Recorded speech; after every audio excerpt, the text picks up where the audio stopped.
इस श्लोक में अगर 4 पदार्थों का जिक्र है तो वहां पर नत्वे वाहम जातुनासम नत्वम नेमे जनाधिपाहा, इसमें महाराज ने 3 पदार्थों का बिल्कुल खुला जिक्र किया हुआ है। हे अर्जुन, मैं पहले नहीं था या तुम पहले नहीं थे, ऐसा कभी नहीं था। हे अर्जुन, तुम आगे नहीं होगे, मैं भी आगे नहीं होऊंगा, ऐसा भी कभी नहीं होगा। और ना ही ये जन अधीप, अर्थात ये जो राजा लोग या फिर ये देवता लोग ये नहीं होंगे या नहीं थे, ऐसा भी नहीं होगा। ये सदैव के लिए यही होते हैं। और हमारे जय कृष्णी धर्म का मूल सिद्धांत भी हमें यही सिखाता है। आचार्य श्री नागदेव जी सदैव ही महाराज की सेवा में होते हैं। महाराज प्रत्येक पल उनको सेवा देते हैं। सेवा देने के पश्चात उन्हें योग्य बनाते हैं। दूर से अपने भाई की ये संपूर्ण जीवन प्रणाली महादायिसा देखती है तो मन में लालच आता है। हम सबके मन में भी आता होगा, लेकिन वो जो लालच है महादायिसा जी के मन में आया हुआ, वो सात्विक लालच है। वो एक आशा करती है, वहां पर एक वो अपेक्षा रखती है, वो चाहती है, वो सोचती है अपने मन में कि देखो भला मेरा भाई सदैव महाराज की सेवा में लगा हुआ है और उससे तत्काल ज्ञान प्राप्त होता है, महाराज का सन्निधान प्राप्त होता है और वो हर प्रकार से ज्ञान बटोर रहा है। थोड़ी सी उदासी छाती है और वो फिर महाराज के पास जाकर कहती है कि महाराज, आचार्य जी को तो सब कुछ पता है, श्री नागदेव जी को सब कुछ पता है, लेकिन हमें तो कुछ भी नहीं पता। तो हमें भी परमेश्वर के बारे में सब कुछ जानना है, हमें भी संपूर्ण ज्ञान अर्जित करना है, प्राप्त करना है। तो फिर महाराज उनको बड़े आसान, बड़े सरल शब्दों में समझाते हैं। महाराज कहते हैं, भाई जीव जानती हो आप? वो कहती है, जी महाराज, हम सारे या मैं जो हूं ये मैं जीव ही तो हूं। महाराज कहते हैं, भाई आप देवता जानती है? भाई महादायिसा कहती है, जी महाराज, जो अत्यंत क्रूर होती है, जो अत्यंत निकृष्ट निम्न दर्जे की होती है, जो सदैव ही जीवों को दुख भोगवाने के लिए तैयार रहती है, ये देवताएं होती है, कर्म भुगवाती है, सुख दुख भुगवाती है। महाराज कहते हैं, भाई प्रपंच जानती हो? वो कहती है, जी महाराज, जो आपने हमें बल रचना बताई, जो ये प्रपंच का जो शरीर है ये प्रपंच ही है। फिर महाराज कहते हैं, क्या परमेश्वर जानती हो? और महादायिसा कहती है, जी महाराज, आप परमेश्वर साक्षात, आप प्रत्यक्ष रूप में विराजमान हैं, आप परमेश्वर हैं। महाराज कहते हैं, भाई जब आपने जीव जान लिया, जब आपने देवताओं को जाना, जब आपने प्रपंच को पहचान लिया और आज आप परमेश्वर के सन्निधान में हो, इन 4 पदार्थों के अलावा इस जगत में कोई और जानने लायक चीज ही नहीं है। अर्थात इन 4 पदार्थों पर ही सारा ब्रह्म विद्या शास्त्र आधारित है और इन्हीं 4 पदार्थों को विषय क्रम के अनुसार एक जो सीक्वेंस आता है समझाने का, जो अर्जुन देव जी को समझाते हैं महाराज, उन समय समय पर उन 4 पदार्थों को महाराज समझाते हैं। जैसे कि इसी दूसरे अध्याय के 12वें श्लोक में महाराज ने समझाया, 3 पदार्थों का जिक्र करवाया।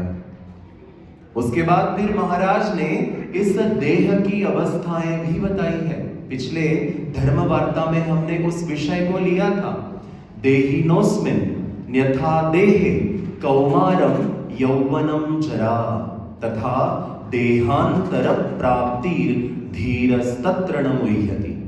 अर्थात ये जो अवस्थाएं हैं, इन अवस्थाओं को जान लो अर्जुन। बड़ी आसान सी बात है, बस समझने की देरी है। उतना ही समझना है आसान भाषा में कि जैसे अगर हमारा मोबाइल अगर डिस्चार्ज हो जाता है तो हमें अपना चार्जर लेकर किसी प्लग या सॉकेट को ढूंढते और वहां लगा देना है। उसी प्रकार गीता को भी पढ़ना इतना ही आसान है समझना मात्र किसी गुरु या मार्गदर्शक से समझना पड़ता है। उन अवस्थाओं में से हम सारे गुजरते जा रहे हैं। कोई भी बालक, कोई भी पशु, पक्षी, प्राणी, पेड़, पौधे, पंछी आज तक इन अवस्थाओं के सीक्वेंस को, क्रम को ब्रेक नहीं कर पाया।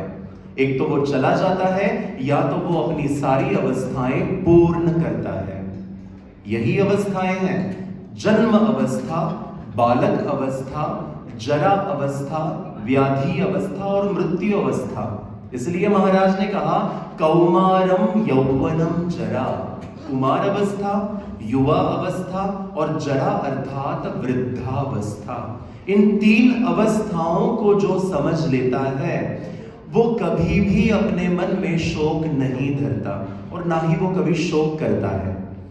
तो अब ये अवस्थाएं महाराज ने बताई है। अर्जुन देव जी के मन में शंका है, जिज्ञासा है, इन अवस्थाओं को और हम कैसे जाने। और महाराज ने, कृपालु दयानिधान महाराज, अगले ही श्लोक में उनकी सारी जिज्ञासाओं को शांत करते हैं और तब महाराज ये श्लोक उच्चारण करते हैं। मात्रा स्पर्शास्तु कौन्तेय शीतोष्ण सुख दुःखदाः आगमा पाइनो। अर्थात हे अर्जुन, मात्रा स्पर्शास्तु, जब भी हमारी इंद्रियां किसी विषय को पाने की इच्छा करती है, मन के द्वारा, बुद्धि के द्वारा उन विषयों को वो पाती है, तो उसके फलस्वरूप वहां पर कुछ दुख हमें भोगने पड़ते हैं। कौन कौन से दुख है वो? शीतोष्ण सुख दुःखदाः। जो विषय सदैव ही हमें कभी शीत प्रदान करेंगे, जो विषय कभी हमें दुख प्रदान करेंगे, जो विषय कभी हमें सुख दुख के साथ हमें शीत उष्ण भी प्रदान करेंगे, इनके साइंस को समझना होगा। बगैर इसके विज्ञान को समझे हम आगे नहीं बढ़ सकते।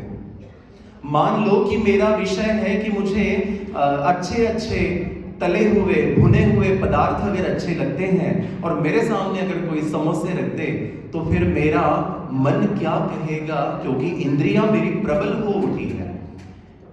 मन इंद्रियों को चेष्टा करेगा, मन चेष्टा करता है, इंद्रियां लालायित हो उठती है और उसके बाद इंद्रियां वही विषय ले लेती है।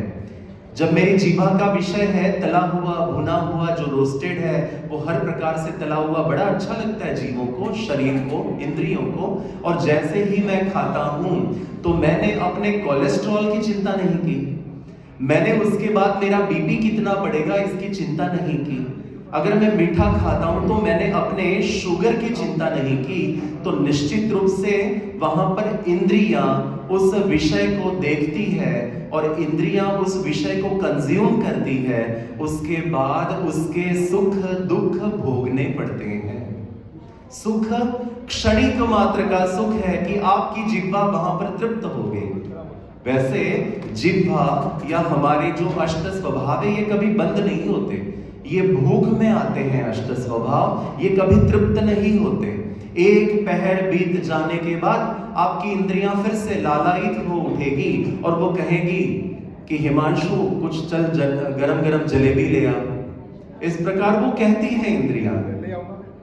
तो इसीलिए कहने का सारांश ये है कि यहां पर उन इंद्रियों को विषयों के संपर्क में आ जाए, आप उनसे दूर नहीं भाग सकते।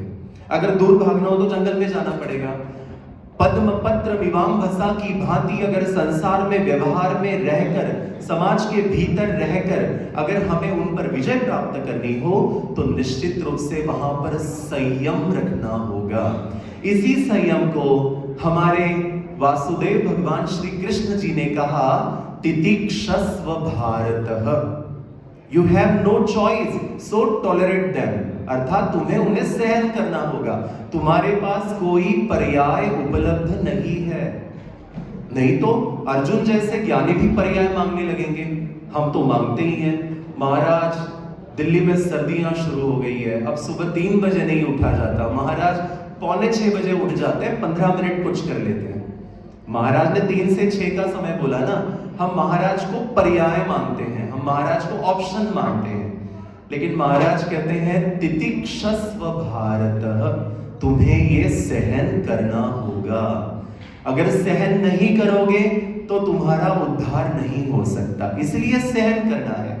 इसलिए इसके साइंस को समझना होगा, इसके विज्ञान को समझना होगा कि जब जब इंद्रियां अपने अपने विषय के पास जाएगी, जब जब इंद्रियां अपने उस विषय के संपर्क में जाएगी, तत्काल वहां पर संयम करना होगा।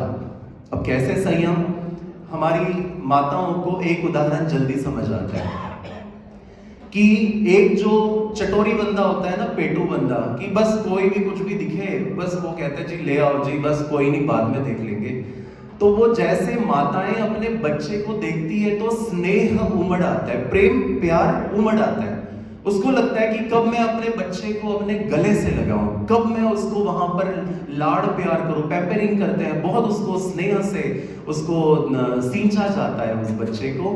तो उसी प्रकार अगर ये अंतःकरण का भाव है, तो उसी प्रकार इंद्रियों का भाव क्या है? जैसे ही कुछ ऐसी चटोरी चीजें दिखे, तत्काल वहां पर जीभ लालायित हो उठती है। वहां पर जीभ कहती है कोई बात नहीं, बाद में देख लेंगे, अभी तो खा लेते हैं। उसी प्रकार अगर आपके इंद्रियों को कुछ विषय अगर तंग करने लगे तो द्वापर युग में चले जाइएगा, और वहां पर जाकर जो भगवान श्री कृष्ण जी अर्जुन देव जी को कहते हैं तितिक्षस्व भारत, तो तुम वहां पर उनके सुखों दुखों को सहन करना सीखो। सहन करने के लिए क्यों बोला? ये भी बड़ा जिज्ञासा का विषय है कि सहन तो हम सब कुछ करते हैं, बड़ों की आज्ञा सहन करते हैं, जो व्यवहार में हमें मान अपमान मिलता है, जो भी हमें सत्कार असत्कार मिलता है, उन्हें भी हम सहन करते हैं। किंतु क्या सहन करें जिससे हमें दोष ना लगे? क्या सहन करें कि जिससे हमें परमेश्वर की आज्ञा का वहां पर पालन करने का अवसर भी मिले? इन्हें सहन करो। क्यों सहन करें? क्योंकि ये क्या है? आगमा पाइनः। इसका अर्थ है कि ये क्षणभंगुर है, ये पेरिशेबल है, ये कोई चीरकाल तक टिकने वाले ये सुख दुख नहीं है, ये क्षणभंगुर सुख दुख है। इसलिए हे अर्जुन, तुम्हें इन्हें सहन करना होगा। मात्रा स्पर्शास्तु कौन्तेय शीतोष्ण सुख दुःखदाः आगमा पाइनो नित्यास तान तितिक्षस्व भारत। इसलिए तुम्हें इन्हें सहन करना होगा। अपने व्यवहार जगत में बहुत सारे प्रसंग आते हैं, हम सहन कर लेते हैं। कोई हमें दो दंडवत डालकर प्रार्थना नहीं करता कि इन्हें तुम सहन करो। अपना मन किया तो सहन कर लिया, और जब महाराज ने किया तो हम कहते नहीं जी गीता बड़ी औखी है जी सुनने में, आचरण करने में। लेकिन वहां पर महाराज कहते हैं ना, तो वो निश्चित रूप से आसान होगा। अपने मन से व्यवहार को सहन करना जानते हो, महाराज की आज्ञा से सहन करने की बारी आई तो भाग खड़े होते हो। ऐसा नहीं करना होगा। इसलिए अगर कोई आज्ञा अर्जुन देव जी को दी है तो वो आज्ञा पार्शियली हम पर भी लागू होती है। आंशिक स्वरूप से हम भी अगर उसका पालन करें तो निश्चित रूप से उस आज्ञा पालन का जो भी हमें गोमटा लगेगा वो निश्चित रूप से लगेगा। यहां पर ये बात महाराज अर्जुन देव जी को बताते हैं। कई ऐसी सारी बातें हैं कि जहां पर पग पग पर गीता हमें वहां पर मार्गदर्शन करती है, बस उस मार्गदर्शन को हम बड़े हल्के से ले लेते हैं। बाकी अन्य ग्रंथों में बहुत कुछ समझाया जाता है, उन बातों को बड़े अच्छे से समझाते हैं। मैं जानता हूं, मैं कई बार हमें भी वो लिंक भेजी जाती है कि गुरुजी ये देखो ये बड़ा अच्छा बता रहे हैं, लेकिन बताने वाले कौन हैं? अगर वे अपने त्रिगुणों को दूर नहीं कर पाए, अगर वे निर्गुण सत्व को नहीं जान पाए, तो फिर क्या उनकी बातों का हम पर असर पड़ेगा? और फिर महाराज ने दूसरे अध्याय में बोल ही दिया, यामिमाम पुष्पिताम वाचम प्रवदन्त्य विपश्चितः वेदवाद रतः पार्थ नान्यदस्तीति वादिनः।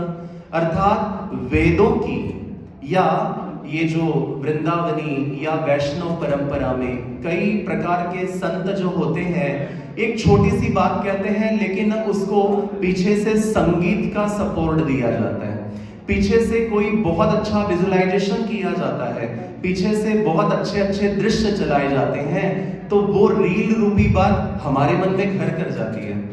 और देखता हूं कि कई कट्टर जय कृष्ण भी उन रीलों को अपने स्टेटस पे भी लगा देते हैं। ये भी एक प्रकार का वैचारिक नैतिक पतन ही है कि त्रिगुणों से भरे हुए रजतम भरे वाक्यों को जब हम अपना स्टेटस जब लगा देते हैं तो कहीं ना कहीं उसका प्रभाव आपके जीवन पर जरूर पड़ता है। कैसे? कोई तो एस्ट्रोलॉजर है और उन्होंने बता दिया, नहीं जी आपके नंबर में ना इतने अंक होने चाहिए, इतने डिजिट होने चाहिए, फिर आपका कारोबार अच्छा चलेगा। अगर 1% भी उनकी बात को अगर हम कंसिडर करें तो अगर एक साधारण नंबर का प्रभाव आपके पूरे जीवन प्रणाली पर पड़ता है तो क्या उस नंबर के आधार पर जो आपने स्टेटस लगाया उसका आपके धर्म पर प्रभाव नहीं पड़ेगा? निश्चित रूप से प्रभाव पड़ेगा। इसलिए जब भी ऐसी कोई रील, जब भी ऐसी कोई छोटी सी वीडियो अगर आपको बड़ी भाए तो समझ लेना कि महाराज ने द्वापर युग में ही इस पर तगड़ा प्रहार किया हुआ है, ये बोलकर कि ये जो वाणी है ये बड़ी पुष्पों जैसी वाणी है, फूल जैसी वाणी है, बड़ी आकर्षित करने वाली वाणी है, इसलिए इस वाणी को समझे और श्रीमद् भगवद गीता का ज्ञान जो परमात्मा